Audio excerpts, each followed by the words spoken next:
right, now we're going to get into our review of Superman Lives. What happened? Oh, the death of Superman Lives. What happened? It's a long ass title. Yeah, I just keep calling it Superman Lives because a lot of the notes that I have were based on the direction of the movie, not necessarily the documentary. Where I'm just to throw this out there, I'm not going to shit on this like I did Batman and Bill. Yeah. The documentary was really good. Jon Scnepps. Yeah, like schnapps, but Schnepp. He did a fantastic job, man. The legwork that he put into this. I know Matt and I actually donated to. Yeah, I was about to say the side story on this one. Yeah, what was Kickstarter? It? Kickstarter. Yeah, there's a bunch of those. Yeah, so on Kickstarter, we actually donated $60. Yep. When he first started this project, we actually donated $60, which got us a Blu-ray. Yeah. And maybe something else. So yeah, I feel like we're in the credits. I think if you donate, you're in the credits. Yeah. The donator credits. Right. So we're somewhere in there. Shane is anyway, because we just did it under his name. Oh yeah, I forgot about that. Because it wasn't both our names. I don't even know if I ever looked for the name. I forgot about that. But I'm almost positive he has it at the very end. He'll rattle off everyone that donated. Right. Which is pretty cool. One other small side note. From what I could tell in some of our comments, our buddy Jacob Walker, he wanted to know what we thought about Jon Scnepps' remarks towards the DCEU. He still hasn't told us what they were. And so I'm still curious about that. But then also below that, there was a guy that commented on his comment, you mean failed director Jon Scnepps. So obviously there's some kind of, I don't know, maybe some people hate him. I know he really shit on Batman vs. Superman when it first came out. And that's, I was actually kind of surprised. I felt like based on watching his documentary, I thought he would be open to a different. He argues a lot, and if you watch this, we'll just throw this out there. Definitely watch this. We're gonna talk about it, and there's certain things that we'll talk about. It's not gonna ruin anything. Still watch it. It's a fantastic documentary. We won't do it justice. So no, but in the documentary, he talks about how he's championed this type of movie, like saying, no, look, he'll stop people at Comic-Cons and show them what Nicolas Cage looked like in the costume. Yeah, and like that, what he actually looked like, not that picture that's been floating around, which he shows exactly where that picture came from. So I thought he would be a little bit more open to Batman v Superman. And he has lost a lot of credibility with me, with just a lot of the points he makes on Collider. But that aside, fantastic job on this documentary. Oh, dude, everything. I mean, there's a reason why we donated to it. Yeah, he flew to England to specifically meet with Tim Burton in his house. And I think he got everybody he possibly could in this, except for Nicolas Cage. Yeah, and he got archive footage of interviews with Nicolas Cage, kind of filling in some of those gaps. Yeah, and man, I would have loved it. I remember him talking about it, how much he really did try. He really tried to get with Nicolas Cage, and I'm sure the schedules didn't line up, and he just couldn't do it. Yeah. He just couldn't do it. And like I think John Peters, which is a character in itself, like just his sections alone will make you like, holy shit. Yeah. I mean, he was a last minute jump, and that's what actually delayed this. That's right. I forgot about that. Was because he was just going to move on. He didn't get Nicolas Cage, and he didn't get John Peters. And he was just going to move on. And finally, there was an opening with John Peters. And I am glad he waited. I'm glad he waited because his insight, John Peters' insight into this movie was, I think, very important. Yeah, absolutely. Absolutely. Everyone that he was able to get, I feel, added. I don't think there was anyone that he interviewed. I mean, maybe there were a couple like... what do they call those artists? The concept artists. Yeah, the concept artists. Maybe you could pluck one or two of those out, but it didn't. I mean, it's not a super long movie, so everyone had kind of something to add to the documentary. So I think they were all well worth his time. Obviously, Tim Burton, Jon Peters, Kevin Smith. He talks to everyone who wrote their version of the scripts and talks about them, where they got the script, how far along they were, the things they were going to change or add to it. So, yeah, just wanted to throw that out there before we kind of get into talking about this, that he did a fantastic job at this documentary. Definitely well worth the watch. We own it, but I think you can find it online somewhere. Yeah, YouTube. Under a Spanish name. Hint, hint. If you really want to see it. Yes, exactly. What started off Superman Lives, and Jon Scnepps even talks about that. What started this off, this conversation about Superman Lives, What started off was this little 20-minute video with Kevin Smith where he just talks to college kids. Right. And he's at this college, kind of like a little seminar thing, like a little sit and speak, talk and speak type thing, whatever. And, these kids ask him questions. Not kids. They're more like the adults. They're at college. Right. But these young adults ask Kevin Smith these questions. And one of the guys brought up Superman Lives and what happened between him and Tim Burton, like what happened with him on the project.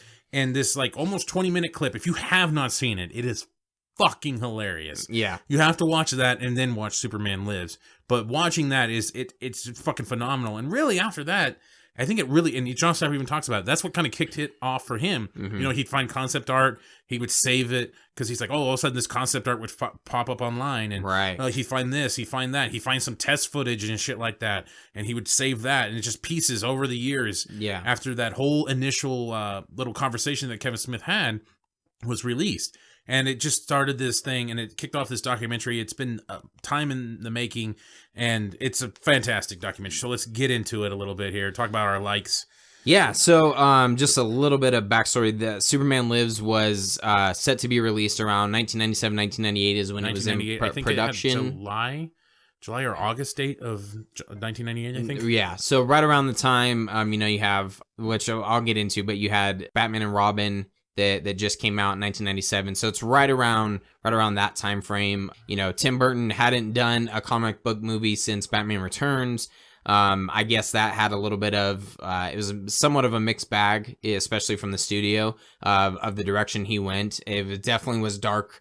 It was a dark and gritty Batman movie, a lot of weird tones and stuff like that. So it's interesting that he ended up getting brought into this. Yeah. And kind of how it starts out, this was one part I meant to do a little bit more research, but I didn't. But somehow Jon Peters gets the rights to, the rights weren't renewed to do... on WB's part, yeah. Yeah, to do the film for Superman or something like that. So he bought the rights, and then he even kind of makes this joke that, he's talking with someone, and the guy's Terry like... Schimmel. Oh, wow. You remember? I think his name was the head of WB, I think. Okay, yeah, and he's like, yeah, I'm gonna do Superman or something like that, and he's like, what? You can't? And he says, yeah, I just bought the rights. Check. And this was back, the internet was barely getting started at this point. Yeah, bust out your Rolodex and shit. Yeah. So they had to send someone to go to a file cabinet and look, and they're like, oh shit, we forgot to renew it. And, oh darn. Right. Yeah. So $1 million. Right? So Jon Peters, as Matt touched on earlier, he plays a huge part in this, huge part in the development. It's kind of interesting that he was just basically like a producer, but from the documentary, he was the one who was kind of picking. He's wanted Tim Burton. He did some casting. He was kind of a director, he said. Yeah, pretty much. He was in talks with different people. Kevin Smith was the first person to write a script. So, he was in talks with him and kind of going over how the script and basically saying, all right, this is what I want in this movie.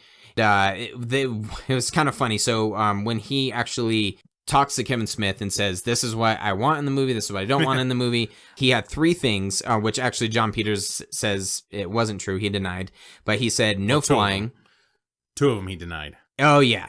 Yeah. So, yeah, that's true. So he says no flying.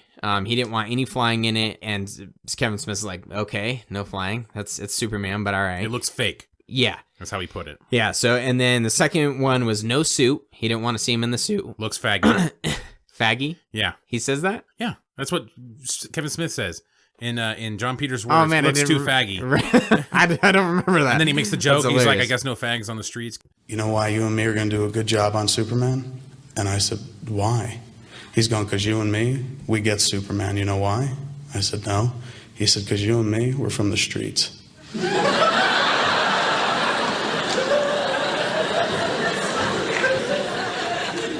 He's like, I got some directives for you if you're going to move forward on the process. Some things I want you to do and don't in the script. He's going, 3 things. Okay, I said, all right. He's going, 1, I don't want to see him in that suit. 2, I don't want to see him fly. And 3, he's got to fight a giant spider in the 3rd act.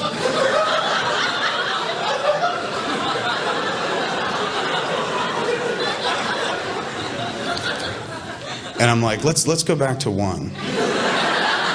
When you say you don't want him in the suit, and he's like, don't want to see him in it. Don't want it. Looks too faggy, he goes. And I was just like, no fags on the street, I take it. But I don't say that because I want the fucking job. So he said, flying, I don't want to see him fly. I said, well, that's kind of the suit, and flying defines Superman. I said, don't want to see it, don't want to see him fly. No scenes where he's flying around carrying people, horseshit. I said, all right, no flying. I said, but the giant spider intrigues me. Because John Peters thinks that the reason why this movie is going to be great is because him and Kevin Smith are from the streets. Oh, all right. Yeah.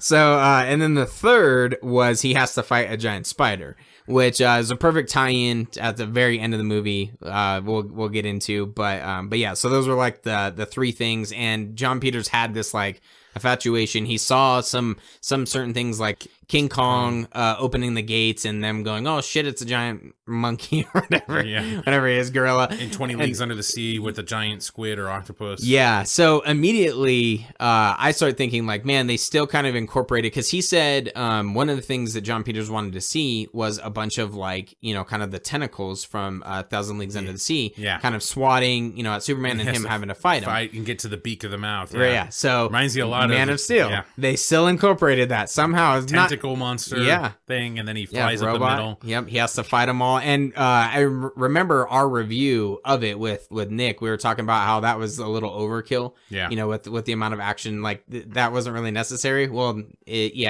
for Warner Brothers, apparently it was. John Peters. Yeah, all the John Peters parts.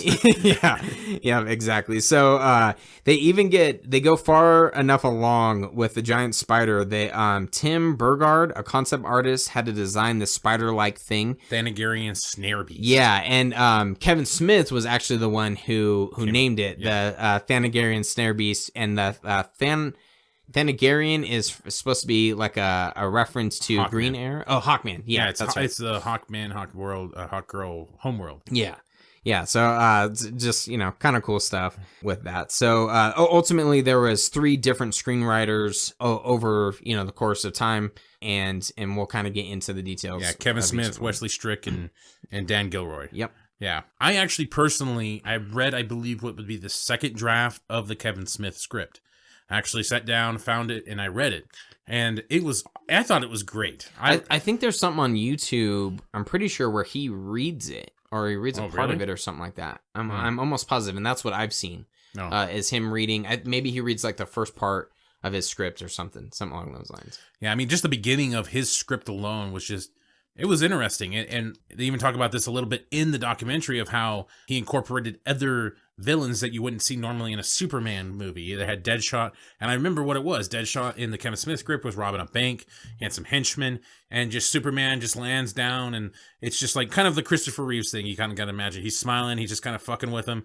Deadshot's trying to shoot him. It's not working, and he just kind of like wraps him up in like some bars and stuff like that, and just saves the day, leaves. Spider-Man ties him up and just leaves him for the cops. Right. Superman was like a super. They had some Krypton stuff in here, but in the Kevin Smith version, he was super established already. Mm-hmm. He was the Man of Steel. Just he was that Superman that people kind of wanted to see in the beginning, anyway. Yeah, I like the fact that Kevin Smith is a comic book fan. He's a comic book reader, obviously, and he wanted to incorporate a lot of things, kind of bring the comic to the big screen and incorporate different things. I think he was the first person who brought in Brainiac, and then it kind of evolved over time. I'm almost positive he wanted Brainiac to be like one of the main antagonists. Yeah, Brainiac did the Mr. Burns thing. What I think the way the Kevin Smith script went was that Brainiac comes down as like a peace-loving alien and says there's some terrible people out there that are gonna attack your planet, so I'm gonna put a shield and block out a bunch of stuff, kind of like block out the sun, like The Simpsons. Right. And what it does is it blocks the radiation from the sun for Superman, and that's why when he starts fighting Doomsday, he starts getting weak, and that's why he dies. Yeah, that's how the Kevin Smith script was. Is it gets that's cool. The shield blocks the sun's radiation, and that's how he ends up getting weakens him. That's awesome. Yeah. So the John Peters actually did talk about that he wanted to do the Death of Superman storyline, so that was something that they wanted to incorporate. There was a lot of crossovers, as Matt talked about. Lex Luthor was going to be in this, obviously Doomsday, Brainiac. Kevin Smith even talks about a point where there's like Batman. It's the Superman's funeral. Yeah, Superman's funeral. Batman pops up on like a screen, makes a like a saying like your savior is dead. Right. And there was a lot of not rumors, but there's a lot of speculation that it was going to be Michael Keaton. They were going to have Michael Keaton do it. Oh man, yeah, that would have been sweet. Even though it was past his time already, but it was going to be the Michael Keaton Batman. That was kind of written for that anyway. So just a couple other random things that John Peters wanted to bring in. The spider stuck in there for quite some time. Eventually it evolves into Brainiac, has a spider-like body. But there was a point where John Peters tells Kevin Smith, I want Brainiac, I think it is. Yeah, Brainiac to show up to the Fortress of Solitude and fight Superman's guards. And then Kevin Smith has to explain, well, I mean, he's Superman, he doesn't have guards. And he goes, okay, well then polar bears, have him fight polar bears. Yeah. So Peters I give him credit for just having this wild imagination, but someone had to rein him in a little bit. Yeah, he was a very action-oriented guy, and he just always wanted pace. He wanted the movie to not slow down. And that kind of says something about that Man of Steel part at the end there when it's in the Indian Ocean. It's just there's a part there for perseverance and just strong will, but you have to have this thing have tentacles or something. Yeah, but fortunately, when you're watching, Jon Scnepps does a really good job at kind of having the documentary evolve a little bit too, because when you're first watching the documentary and you're hearing all these things that John Peters is saying, and it's Kevin Smith, he's the first one taking a stab at the script, and you're like, holy fuck, thank God this thing didn't get made. And then as the documentary evolves, so did the process in the movie, and there's a lot of things the concepts kind of changed. There's a lot of things I don't think would have been exactly what John Peters wanted. He just had he was the first person that's like, all right, we're gonna do this. I think they actually called it Superman Reborn first, and then Kevin Smith is the one who said, no, I want to call it Superman Lives. He took that from some other movie. I didn't note it down, because he liked the way that it sounds. Fletch Lives, yeah.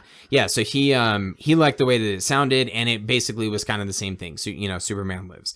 But there's a lot of things that kind of evolved over time, and it actually, as you're watching it, you're like, man, this kind of, it would have been a little out there. There's some parts in there. There's one where they're talking about they wanted random ninjas to fight Superman. Yeah, actually, I put next Superman movie better have ninjas.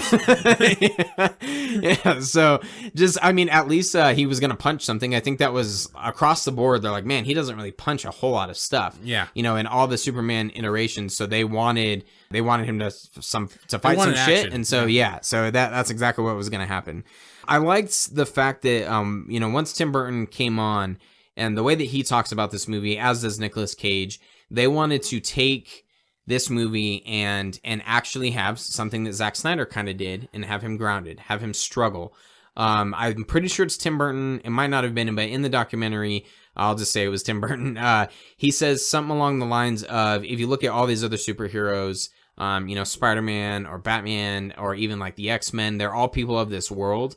But Superman, even though they are one of the writers that say that, I think. Okay, one of the writers, maybe Dan Gilroy. The second one. Yeah, or Wesley Strick. One of the two. It might have been Strick. Yeah, but they were talking about how.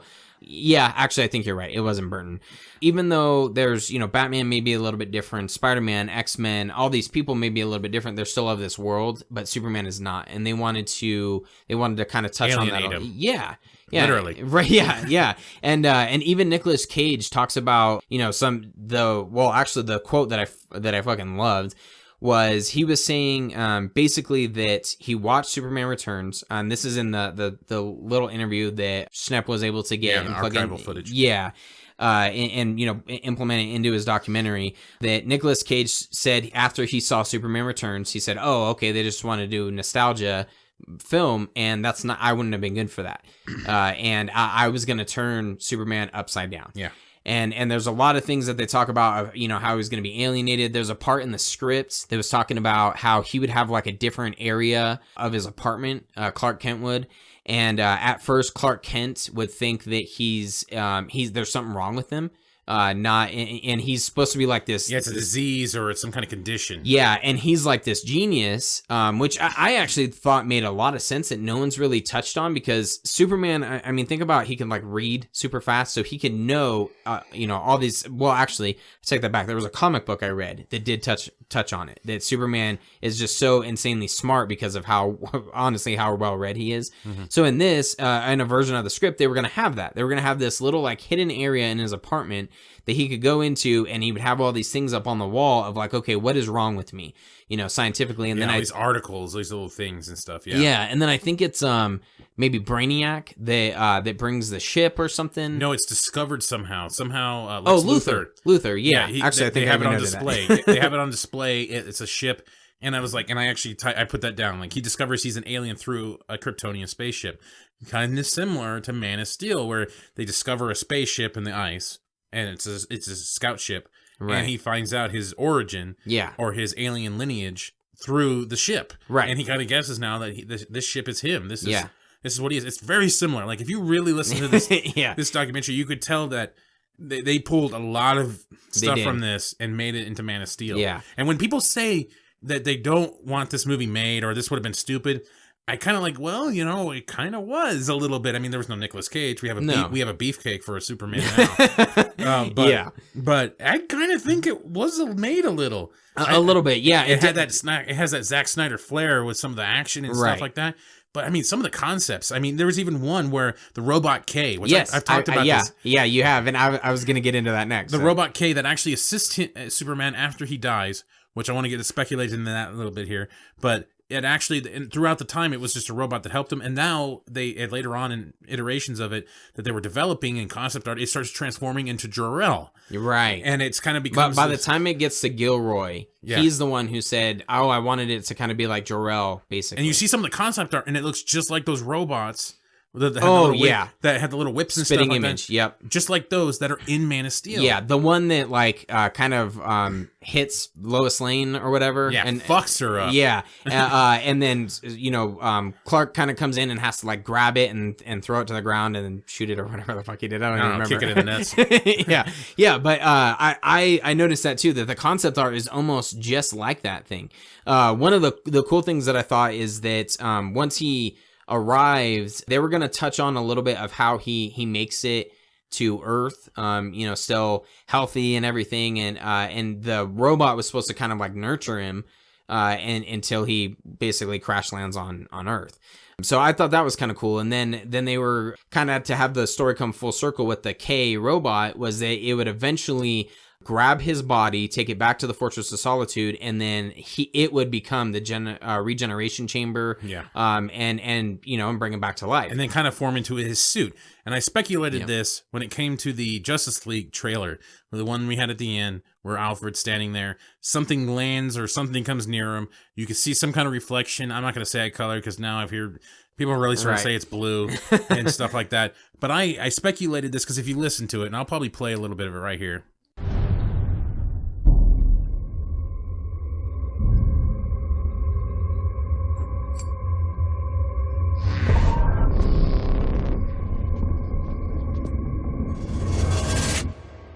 You said you'd come. Now let's hope you're not too late. So if you listen carefully there, if you really listen carefully, you can hear like this alien technology sound anyway. What we would perceive in movies and stuff like that. It's this alien technology sound. And then you see the reflection. I'm wondering if it is Superman, but he's using Kryptonian tech to help him that would be fucking awesome. Rejuvenate. Yeah. I really think I think maybe that's like, it. I called it. I said it a while ago. A long time ago. That would be sweet. Maybe something kind of like a Jor-El suit or something like that. Maybe we see him in that. That'd be kind of cool. Yeah. I would be okay with maybe something different than the black suit. Something like a regeneration suit. No, you have to have the black suit. Yeah, that's true. But you see what they did. If you watch this documentary, they did this one really cool thing where it was the suit, but then it had like the light show over the top of the suit. Yeah. So he had like this regeneration suit over the top of his suit. So if you had like the regeneration suit over the black suit.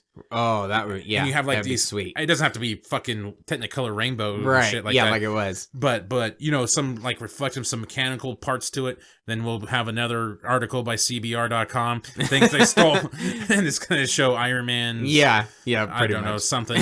Or Vision or something. Yeah.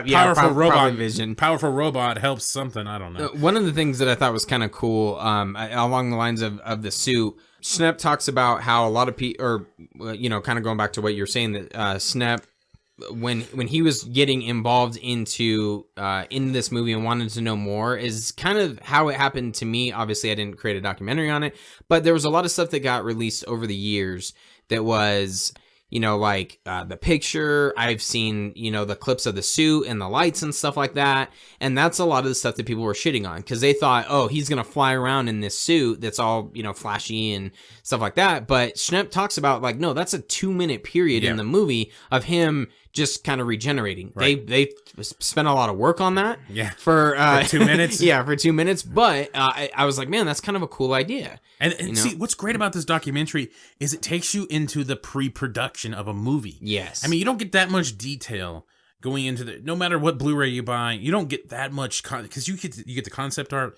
You see them. You have the guy that made the suits, the supervisor or whatever, the guys, and they're talking about the buckling and all that stuff, the panels, the things they had to do to fit it right, and stuff. I mean, all the lights, the structures, what they had to do just to make a couple suits. Right. They even have Nicolas. At that time, this is the 90s. Yeah, but it might be easier still, now. Well, no, I'm pretty sure. I don't know how many Henry Cavill tread on, but I know.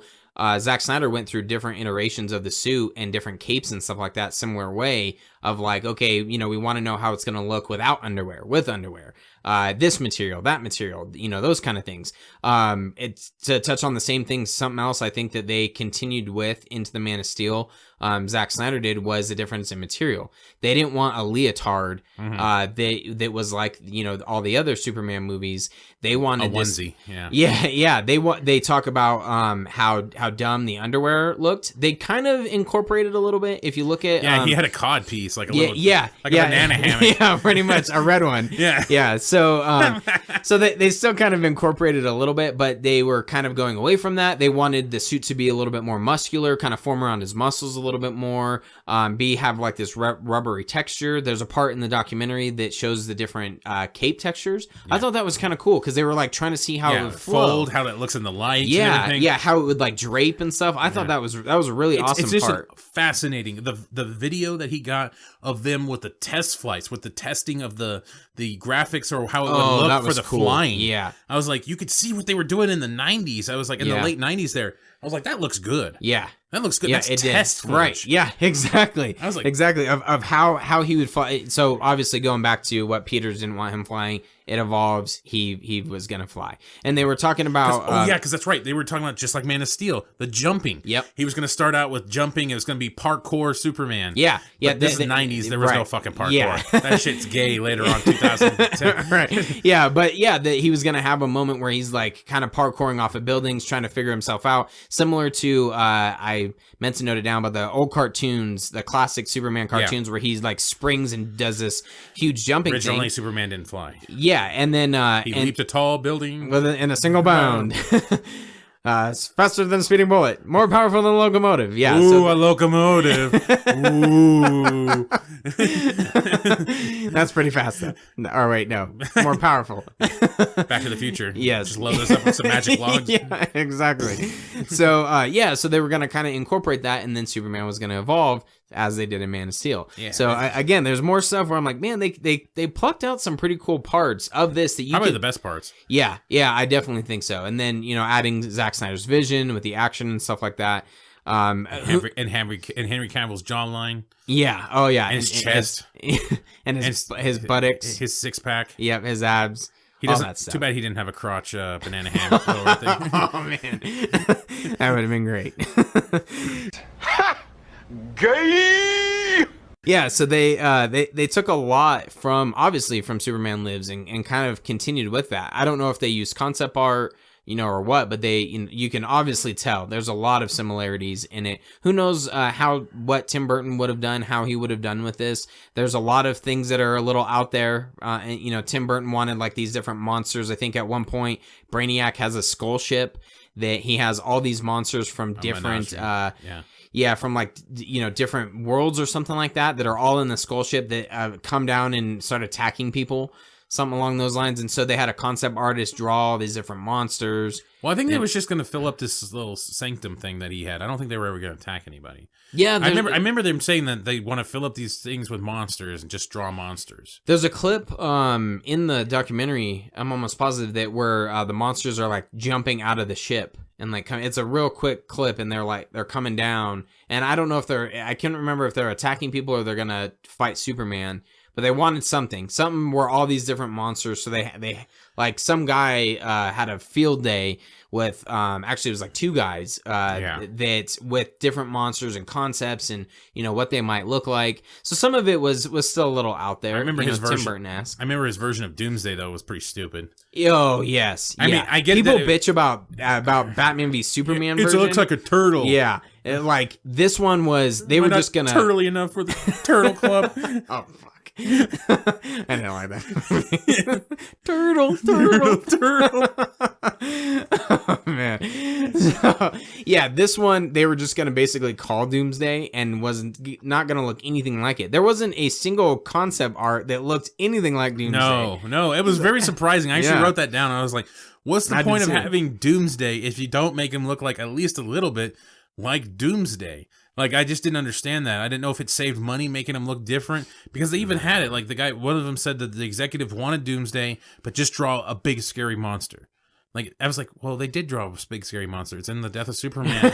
Right, just use that issue one. 92 or 93 or whatever that is. It's there. Like, why wouldn't you use that? That was kind of always my issue a little bit with BVS. I really wanted him to be a little more bony. Yeah. It's a bone a little bit more. I wanted more boners out of him. And I thought that could have at least took him a little bit, made him look more like Doomsday. But, they did what they did. Yeah. Still good. Yeah, is what it is. But they nuked him just like the Iron Man nuked. Yep, exactly. Similarities. One of the things I thought was cool about this documentary is Scnepps, with some of the extra money, he kind of incorporated not necessarily scenes, but there were some animations that people did, kind of scenes. There's one with Doomsday, sort of an actor, and then like I'm assuming Lois Lane watching him die. No, that's just some rando. Just some random chick. Some woman standing there.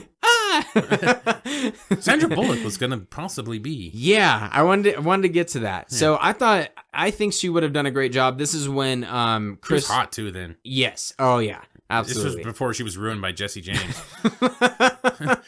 It's when she had that tight butt and everything, and she was wearing those leggings and stuff. Yeah, in the 90s. Back in Judge Dredd. Oh yeah. Not Judge Dredd. Demolition Man. Yeah. That's the proper one. That's the good Stallone movie. Judge Dredd sucked ass. But yeah, then they had, this is when Chris Rock was supposed to be Jimmy Olsen. Guess who's playing Jimmy Olsen? Yeah, he comes in and he talks to Kevin Smith, right? Yeah. And he says that, and then Kevin Smith is like, you? And then Chris What's Rock wrong is with like, that? Yeah. Oh, nothing. I just was surprised because I'm black. He's got half a star in menacing. Yeah. Longest yard. Then I guess Jim Carrey was actually supposed to be rumored for Brainiac briefly. Well, Tim Burton kind of says, like, was Jim Carrey even alive back then? Makes some smart ass remark about it. And then that was right when he played. But the Christopher Riddler. Walken was there. Yeah, he was the main one. He was there because they wanted his voice. Yeah. They wanted him to play. I can't do a Christopher Walken. And the cool part, Kevin Spacey, which Warner Brothers still stuck with, was they wanted him to play Lex Luthor.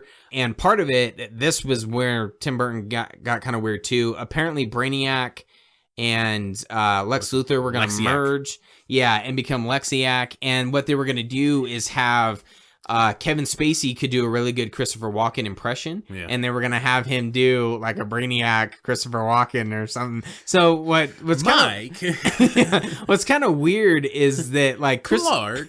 I can't do it. Goddamn Christopher. I don't know why I keep trying to do it. Better than what I can do. Go for it. Clark. I even paused there. No, he tried. Let me. No, I have no. Yeah, I can't do it. Can't do impressions. I'm glad we did that. All right. Yeah, I'll make for some good laughs. So, what's weird is Christopher Walken doesn't always talk like that in every single one of his movies. So, but that almost solidifies the fact that they were going to have Christopher Walken's as Brainiac, like it would be Brainiac as Christopher Walken, basically. So that's kind of weird. But I thought it was cool that Kevin Spacey was supposed to play Lex Luthor in this, and like 8 or 9 years later, he ends up playing Lex Luthor. I think John Peters, he was talked about a lot in this as like this terror. The terror rising, if you will, of the nice. Studio there. I guess he was like choking people out. He had some weird ass ideas and shit. I remember there was one that caught my eye. He was talking about how he wanted to make the Cape a character in itself. Yeah, he wanted him to have the cape and like throw it, attack like the S from Superman 2. 15 things that the MCU stole from DC that wasn't even out The yet. levitation cloak. I wrote down the cloak of levitation. That's exactly what I thought too. I was Peter's like, probably loved that part when that cloak was beating the shit out of the guy, He's slamming the head. We should have done that. See, it just needs an S on it. It would have been perfect for Strange. Oh man. Then John Peters was talking about how he's been in 500 fights. And that he looks like it. Yeah. He's a fighter, all right? It always reminded me of how Jesse Ventura never wants to admit he was a wrestler. He says he was a fighter. Right. I was a fighter. I was a governor. I'm like, no, you're a wrestler. You were in spandex and you wrestled Hulk Hogan every once in a while. There's a lot of weird parts with Peters for some reason, and I don't know if Schnepp realized the picture he was painting of John Peters, but there's a random part that totally could have been cut out where he answers a phone call. Yeah. And then you hear Schnepp like just guzzling this water. Yeah. And it's just like when he's on the phone. Because he has his microphone still there, you can hear all the gulps and stuff like that. Yeah. And it's totally awkward. I'm like, why did he leave that in? I think he just left it in for comedic purpose. Yeah, I just guess to show how so. crazy this motherfucker is. Because the dude literally has a phone like 3 inches from him. It doesn't It's ring. not a cell phone. No. This is a wired phone that he's specifically put right in front of him. Yeah, on his coffee table, and then... I'm in the middle of this interview. What? Oh. I need to take this. Yeah. Give me a moment. Okay. Yeah. And then he says something like, let's pay him that much or something like that. It's really like weird. talking about contributions. Almost sound like a politician. It's like, so they've given him that much money, so it wouldn't hurt if I give him a little bit too, like if I contribute that or something like that. I'm like, the fuck? Yeah, might have been. I didn't even think. It was weird, really awkward. Obviously, there's like a flashing light or something that tells him he has a phone call, and he looks down. Oh, it's a phone call, and he answers it. Or it never happened at all, and that was all made up. Yeah, I was kind of wondering that. He seems kind of weird. Oh, dude, that guy's great. He would bring in his kids. That's some weird stuff. He would bring in his kids, which I did think this was kind of a good idea to bring in. His point was that. So you become jaded at some point being in the studio looking at the same stuff over and over again. You have people that are kind of yes men because you make their you provide their paychecks, so they may not disagree with things. So kids are honest; they'll just say whether or not they like something or they don't. So he'll bring in kids to like kind of pick things apart. And unfortunately, this is how studios run. Unfortunately, that money for toys and dollar bill y'all and kids sales, that's why they make PG-13. That's why PG-13 is so fucking popular right now, is because those type of kids, teenagers and stuff, that's the highest. What do they call that? The ones that spend the most money. They're the demographic that spend the most money. There's a better technical term for it, but I'm just gonna call it that. Yeah, I can't waste think of money. It either. Right? They're gonna waste because they don't because fucking kids don't do shit. Yeah, yeah. Well, and they basically get their parents to buy all this stuff for them. Right. So yep, that's what we do. Yeah.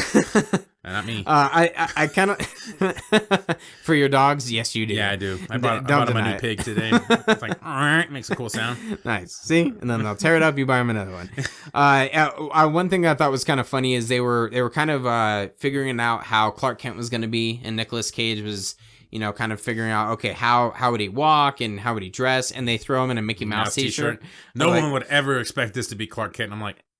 Yeah. Yeah, you're pretty right with his long hair. One of the things. What would Disney do then? Oh my gosh! Superman wearing a fucking mouse house shirt. Oh shit! Yep. Would you sue or would you take the advertisement? What would CBR.com do then? Yeah, exactly. They were kind of going back and forth on how his hair was going to be. There's some different pictures with him where he has a cut. I don't know if that's like screen testing. Tim Burton even talks about like a wig that which a lot of people shit on Jesse Eisenberg. On Jesse Eisenberg. Oh, he has a wig. Oh, he's wearing yeah. Okay. Sorry, I completely jumped.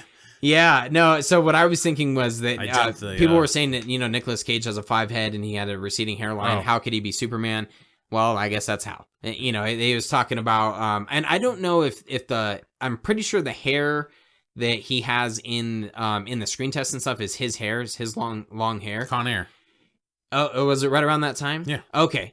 So, and he says, I'm kind of getting used to this length. So they were maybe talking about having that length. And Schnepps even talks about back in the 90s, Superman had long hair. Right. So it kind of, it would have worked. Yeah, sure. I prefer the Ultimate Warrior hair. You know, Fabio. Yeah, Fabio, exactly. Yeah.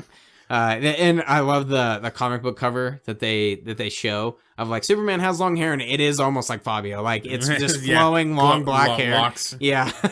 Basically, Tim Burton was talking about, you know, things that we could have done with the hair. You know, you can kind of mold it however you want it. That makes a little bit more sense of you know, how Nicolas Cage could have worked as a Superman, because he's even then in Con Air, he had a 5 head. It would have been kind of weird. Drop the bunny. Or rabbit, whatever. Drop the bunny. When the guy's got the bunny, the toy for his daughter. In Con Air? Con Air when they're in the plane. In the back of the plane. I remember that part. I've only seen that. Put the bunny. Oh yeah, put the bunny down. I said, put the bunny back in the box. Why couldn't you put the bunny back in the box? Why couldn't you just put the bunny down after he kills him? Right. All right, that was it. Yeah, just insert that clip. Yeah. No. My impression was spot on, and everybody's going to love it. What was the line? Line. One of the other things that I thought was just fascinating was Princess Diana died at this time. This was a cool part that I thought was genius on Peter's part. Go ahead. And he basically tells the writer at the time, which I think was Gilroy, Dan Gilroy at the time, to come watch the TV and pretty much just copy, you know, write everything down that you see, how they're doing the ceremony and everything, and how Princess Diana's funeral looks, people in mourning and everything, and how the presentation looks. Copy that down. We need to make Superman's funeral that epic like this. Something that I think they incorporated in Batman v Superman. Bagpipes. Yeah. Yeah. Well, and just like the scale, there's almost a straight shot from in the documentary from Princess Diana's funeral, or like the ceremony of, you know, all the people and the vehicles and stuff like that. And they almost have that exact shot in Batman v Superman. So they kind of, you know, maybe they use that same type of concept of like, oh, you know, let's look at these big funerals and how they do it and kind of incorporate it into Superman's death. Some of the reasons that they talked about, because they had some executive producers on his. They had John Peters, they had Tim Burton, and they were really kind of coming down. What caused the failure? What stopped production on Superman Lives? Sorry to cut you off, but it actually, just a quick note, it was... He flipped me off before he did. It's audio. You're not supposed to tell him that. They pulled production 3 weeks, or I'm sorry, they pulled the plug 3 weeks before production started. Full production, they dumped all this money into things. They were even saying that Tim Burton, I think, got like $4 million. Yeah, he still got his payout for his fucking director's fee. Yeah, it's insane, and they basically they pulled the plug on it.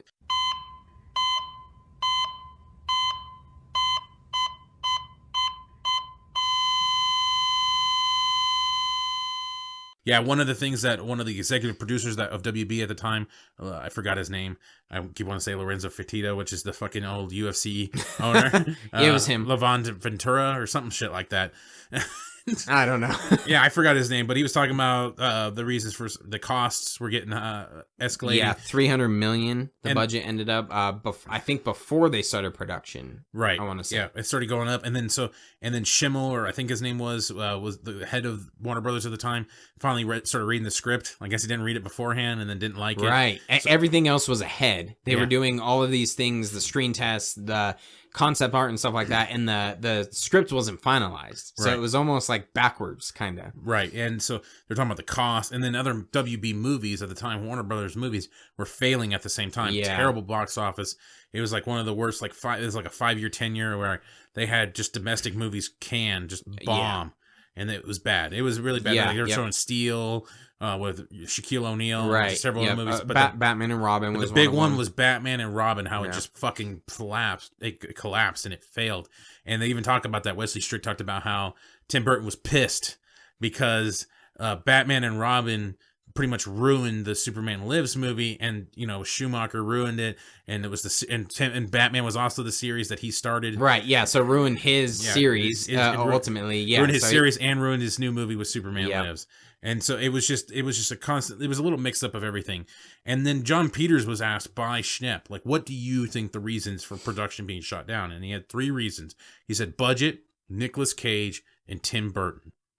That's what his 3 reasons were. And I somewhat, at first I was like, okay, those are just random fucking reasons. But a couple other people kind of touch on it as well, saying that, you know, you could give something to someone and they're going to go, okay, we're going to make all these changes. We're going to evolve the character. It's going to be darker. You know, I'm Tim Burton.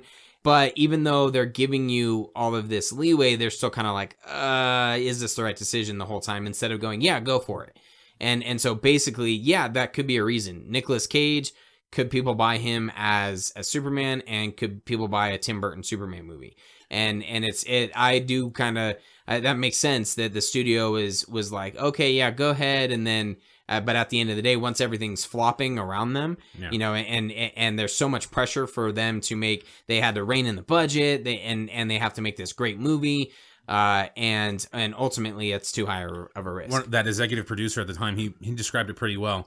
When you're confident, it's easier to make risks. When you're not so confident, it's harder to make risk. And at that point, they wanted safe bets. Right. And Tim Burton wasn't necessarily a safe bet because of what happened, like with Batman Returns and so forth. That had mixed reactions. Nicolas Cage is being kind of a Superman that we're not used to. Right. And stuff like that. That's not a safe bet. So that's probably... Yeah, you know, and then they go with the safe bet of nostalgia and Superman Returns, and it didn't do all that great. I mean, it did $600 million domestically, I think, something like that, but pretty sure that's what it was. Or maybe worldwide. I don't know. No, I think it's worldwide. Worldwide? Yeah, $600 million? Yeah. Maybe. Domestically it did not make that much. Okay, yeah. But I don't know. I'm kind of, on that note, I'm glad that Christopher Nolan... did what he did with the Dark Knight series, because ultimately that forced the studio to go, okay, now we need something different for Superman, you know, and then ultimately they're like, oh, let's take a bunch of ideas from this. But fuck Green Lantern. Right. Yeah, no kidding. We're gonna stick campy with that. One of the things is that they were one of the things that was talked about was the funds basically for Superman Lives was moved to Wild Wild West. Wiki Wild Wild West. So yeah. I guess Will Smith and whoever that random white dude was. I don't even remember. I forgot who it was. It was a safer bet. Yeah, well, and Peters basically said that right around that same time, Will Smith said, "Yeah, I'll do Wild Wild West," and they're like, "Oh shit, okay, this will make money." And then how kind of the documentary almost comes full circle is Kevin Smith is talking about going and watching Wild Wild West for the first time, and sure as shit, there's this dude on a spider that was very similar to, I don't remember the villain's name in Wild Wild West. Yeah. But he has half of yeah, he has half of his body, because in most of the movie he's in a wheelchair, and then it forms into this spider looking thing, which Brainiac, there was some iterations that he was going to have a spider body. And then he's controlling a giant spider that they have to fight. Even John Peters says, I was so obsessed with the goddamn spider. Yep. I had to have it. So we had a spider, but in a comedic purpose. Yeah, exactly. Because it would have totally been taken serious. Yeah. Yeah, so Kevin Smith was like, that man finally got his fucking spider. And so we're going to kind of wrap this up. But again, check out this documentary if you haven't. Again, we can't do it justice. If you just want to see you don't even have to like Superman. If you just want to see an awesome take on the pre-production process that a movie goes through, especially kind of a big budget superhero movie like Superman. Yep. And all the changes and how certain outside factors can influence a film, or how it moves and changes, and scripts, 3 screenwriters and It's just an amazing process. The concept art. Yeah. I mean, they had I think he interviewed at least 4 different concept artists. Yeah, and they're all just different. They're completely different backgrounds, completely different things. They were talking about building the models and stuff. They built a model of Brainiac's ship, the Skull ship or something like that, and it's in John Peters' house. He stole it. Yeah, he has a little museum, I guess, in his house. Yeah, something like he that. He has the wheelchair from Wild Wild West. Yeah. So it's in this little glass case, which I thought was pretty cool. That he kept. I mean, it was a cool model. It's a cool idea. It's a cool concept. I mean, they had a lot of great ideas for this movie. Yeah. And I put recently, Nicolas Cage came out with a quote talking about Superman Lives. And he came out with this quote, and it was basically Nicolas Cage claims that Superman Lives is the most powerful film in the franchise. And his quote was, "I would offer that the movie that Tim and I would have made in your imagination is more powerful than any Superman movies. I didn't even have to make the movie, and we all know what the movie would have been in your imagination. That is the Superman. That is the movie, even though you never saw it.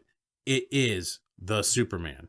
And you know what? We talk about it, and I even said, I think if Warner Brothers wanted to, I don't know, I think they could make a decent chunk of change on this if they made an animated version of this. Have Nicolas Cage voice Superman. I mean, I don't know. Tim Burton does kind of animation. He does claymation type things before. Yeah. But, have him come back and do it. And have them do it. You have the concept art. You already have storyboards. Right. You kind of have a script. I mean, take that DC Universe animation and make an animated movie of it. Yeah. I think you would make a huge chunk of change. Yeah, I really think they would. I think it would be cool because even Scnepps had a couple animated scenes in this, and I thought it looked cool. I mean, it doesn't even have to be super serious because they had it looking a little goofy. They had Nicolas Cage's Superman looking a little goofy. Yeah, but if you take that same idea, because they cartooned Nicolas Cage, that Scnepps did, and whoever drew it, they kind of cartoon exactly Nicolas Cage. So you take that and have him in this, and then you can even throw in Kevin Spacey. Maybe he can voice it. I think the one thing is that the actors would have to take less money and just do it for like, oh my gosh, yeah, we're finally going to make this. Well, I think Nicolas Cage would do it for fucking peanuts. Yeah, I think he would too. It's kind of sad. Someone who, well, for one, that he couldn't be in this movie and, or in this documentary be interviewed, because it would have been really cool to see his Didn't he name his kid Kal-El? He did. And that's where I was going. Someone who is such a big Superman fan, and almost if you would have taken like Kevin Smith's script, and then you have Tim Burton, who would, just kind of a unique vision. And then, so Kevin Smith, huge comic book fan, Nicolas Cage, huge comic book / Superman fan, and had them in this movie. That's what makes me wonder, like, of how there's a lot of stuff that's still out there. Even when you're watching this documentary, you're like, oh my gosh, I'm glad they wouldn't have done that. But you don't know what would have been removed, what would have been added, how the final product would have been. But it is kind of cool to see the confidence that Nicolas Cage has in, like, look, I would have taken this character that I love and turned him upside down. Like, I would have done something way different, something, that's very powerful, and that would have been the Superman. That's, I'm sure some people are like, oh, you're just saying that because you can say that. We don't have your yeah, we don't have your vision or, your Superman out there, so you can say whatever you want. But I kind of take his word for it, to an extent of like what they were, the details when you watch the video footage that they have, that he's trying to put into how this character is going to carry himself, and, and him just being that type of actor, and him still wanting to do justice to the Superman character. I think it would have been really intriguing to see. Yeah, it would have been great. And if they took that animated movie route, I think they'd make a good chunk of change. I think there's enough people out there that would want to see that. And just the story alone, I think, was super interesting, depending on what script you go with. I read the Kevin Smith script. I haven't read the future screenwriters ones, the ones that happened later on, the Wesley Strick and Dan Gilroy versions. Right. But I think a quick little animated movie, I think you could pull it off for cheap. Yeah. And you easily make your money back. And I think it'd be a cool experiment. I would almost say they could do that with a lot of this stuff, because, we're going to talk about some of these later on, maybe, possibly. But like a lot of those lost scripts that they never fully went with. There's the old Batman Beyond one from like 2000, and there's the Joss Whedon Wonder Woman script. There's the fucking Justice League Mortals script. Right. You'd be kind of stuff out there. It could be little cool things that, if they took these old scripts that were paid for, you could make them into animated movies. I bet you could make some money off that shit. Oh yeah, for sure. It doesn't cost shit. Right. Well, and like you said, they already have all this stuff developed. They kind of know the direction that it was supposed to go. Right. Just kind of storyboards, everything. Yeah. Yep. Finish it out. Kind of finalize the whole product. And yeah, I think that would be a solid idea. And you have a good amount of people that would just be intrigued, whether they were shitting on it this entire time, or, finally watch this documentary and are on board. On either side of the coin, you're going to want to watch it. Yeah. So flat out, I think a ton of people they could probably do a theatrical release, and I bet a lot of people would be like, yeah, I'll go watch that. For shits and giggles, you want to score it? No. Okay. Yeah. Go watch it. Did we give a score on Batman and Bill? I think we hated it. According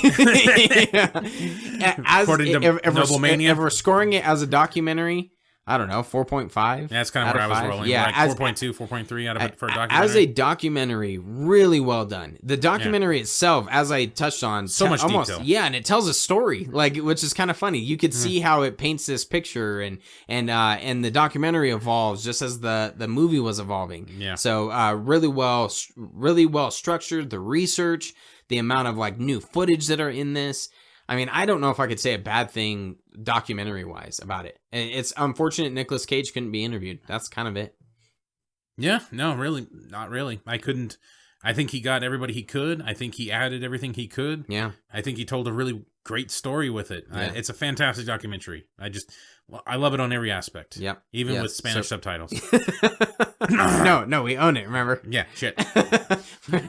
We didn't lose it. Donde está? Superman. All right, well, that's going to conclude this episode of the Comic Movie Marks podcast. This was a doozy. This was great. Yeah. Get those motherfucking Chris's off my motherfucking plate. I'm getting tired of these motherfucking Chris's. Oh my gosh. It was our DC side. We started with DC with Justice League War, and then we jumped last week to Incredible Hulk and Planet Hulk, and now back to DC with Superman Lives. And Superman Lives kind of ties in because Superman's dead. Yeah. Well, and he's going to resurrect, maybe. Exactly. On a... Dude, I actually had that thought. Like, how shitty would it be if they just totally just like, no, he's dead, and they just move on, like, it never brought up. Right. He never shows up in Justice League. Yeah, at all. I don't know how People I would would be feel. like, holy fuck. I don't know if I would applaud that or be like, fuck you. I have no idea. Because either that would take the greatest amount of balls to even put his face on the toys and the cups and some of the posters. Well, if they just like incorporate him, like not him physically, but like they wait till Man of Steel to fucking bring him back. Or like flashback things or something, who knows? and then he's like not in Justice League. People are like, what the fuck? We were hoping we'd finally get the resurrection, and it's just the Justice League. Yeah, it's just the six. Unite the six. What the fuck's wrong with you? Well, 7 could be Green Lantern or something. Oh, that's true. Martian Manhunter or something like that. Well, then who's 5? Hold on, is my math wrong? I thought the 5 were Cyborg, Batman, Wonder Woman, Flash, Aquaman. Okay. And then 6 would be... Superman. Oh. So then if you don't get it, so it's Unite the 6 again. If Green Lantern... Well, I thought the whole thing was Unite the 7. Yeah, I know. They're adding Superman. He's 6. Oh, and then it would be 7 was the whoever rumor of Green Lantern or so Martian Green Manhunter and Green Lantern. Yeah, there we go. Those are the 2. Yeah, there's gonna be a lot of green. Yeah, exactly. In Justice League, I don't even know who said that at this point. And then Alfred turns around and says, "I knew you would come," and it's 2 people, not just one. Oh my gosh,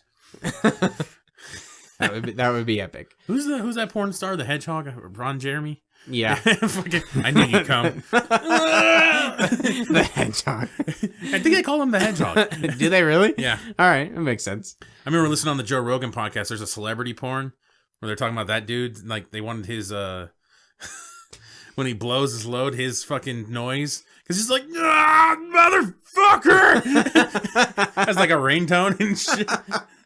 Oh my gosh! I forgot who it was, but it was great. That's he's funny. like, motherfucker. On that note, that concludes. That dude's cum shot.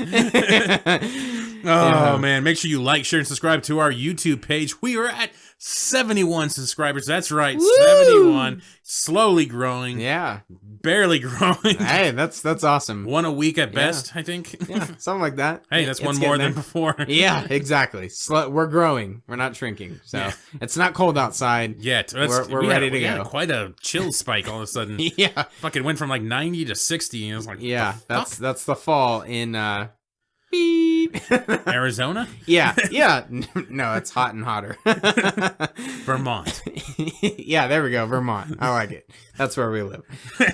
Check us out on all social media, Facebook, Twitter, and Instagram. And like I said, go back to that little Easter egg, the thing that we pieced together, or however you want to say it, on our Instagram page of how Bruce Wayne finds the Green Lantern, how he knows that he exists, and how Superman is not in Justice League. Just kidding. That part's not on there. Maybe. Yeah. You could speculate at the end. Yeah. What was the other part? Oh, iTunes. Yeah. Please, you can find our podcast on iTunes or in the Google Play Store. If you have updated to iOS 11, it's a little bit different to leave a review. It's kind of convoluted. Still, motherfucker, sort of. We're dying as it is, and it got worse. Yeah. So the cool part is if you go to your podcast. Or the podcast that you're listening to, there's a part where you can kind of scroll through the episodes, and they have a different part where the review, you just scroll down and it says click for more reviews, and you can see them that way. It's still a little bit difficult. It's almost the same original way to leave a review. But yeah, you search, find it, go on it, and then once you find the podcast, you have to scroll down and then click write a review, I think is on the bottom there. So I don't know if people iOS is fucking us. Yeah, literally. As soon as we tell everyone how to do it.